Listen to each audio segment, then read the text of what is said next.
আমি সুকান্ত, আজ আমি তোমাদের রায়মার্টিন প্রশ্নবিচিত্রা থেকে সপ্তম শ্রেণীর জিওগ্রাফি 3 নাম্বার মডেল সেটটি সলভ করে দেখাবো। Second unit test 3 number model set.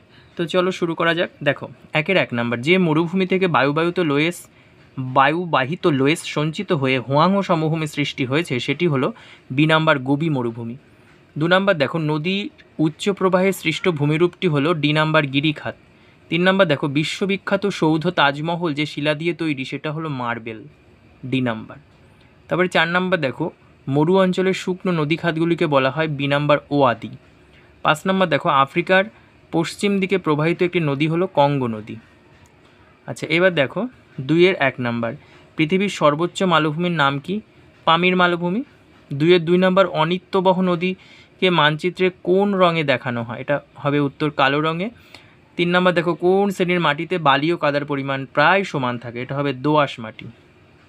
তারপরে দেখো এখানে বর্ণগুলিকে এলোমেলো করে দেওয়া আছে। 3 নাম্বার, এটা হবে সাজালে ঠিক করে হবে হারমাট্টান। তারপরে দেখো 2 নাম্বার, এই বর্ণগুলিকে সাজালে হবে আলেকজান্দ্রিয়া। আচ্ছা, তারপরে দেখো 4 নীল নদের ওপর আসওয়ান বাঁধ নির্মাণের 2টি মূল উদ্দেশ্য কী ছিল? এটি হবে 294 পেজের 5 নাম্বার কোশ্চেন, রায়মার্টিন সহায়িকা। তারপরে দেখো নদীর মোহনায় বদ্বীপ সৃষ্টির 2টি শর্ত উল্লেখ করো। এটা 133 পেজের 5 নাম্বার কোশ্চেন, রায়মার্টিন সহায়িকা। তারপরে দেখো 5 ভূমির ঢাল, উচ্চতা ও জনঘনত্বের ভিত্তিতে মালভূমি ও সমভূমির মধ্যে পার্থক্য। এটা 108 পেজে 3 নাম্বার কোশ্চেন, রায়মার্টিন সহায়িকা। 2 নাম্বার, মাটি সৃষ্টিতে জলবায়ু ও ভূপ্রকৃতির ভূমিকা ব্যাখ্যা করো, অথবা আগ্নেয় পাললিক শিলার মধ্যে পার্থক্য লেখো। এটি পাঠ্য বই থেকে পড়বে। আর এটা আগ্নেয় পাললিক শিলার মধ্যে পার্থক্য লেখো, এটা 167 পেজের 1 নাম্বার কোশ্চেন। তারপরে 1 নম্বর, আফ্রিকা মহাদেশের নিরক্ষীয় অঞ্চল ও ভূমধ্যসাগর সন্নিহিত অঞ্চলের স্বাভাবিক উদ্ভিদ কীভাবে জলবায়ুর দ্বারা নিয়ন্ত্রিত হয় তা ব্যাখ্যা করো। নিরক্ষীয় অঞ্চল এটা পেয়ে যাবে 279 পেজের তোমার হচ্ছে 1 নাম্বার পয়েন্ট, মানে 6 নাম্বার প্রশ্নের 1 নাম্বার পয়েন্ট। আচ্ছা, আর এটা পেয়ে যাবে 280 পেজের স্বাভাবিক উদ্ভিদ, যেটা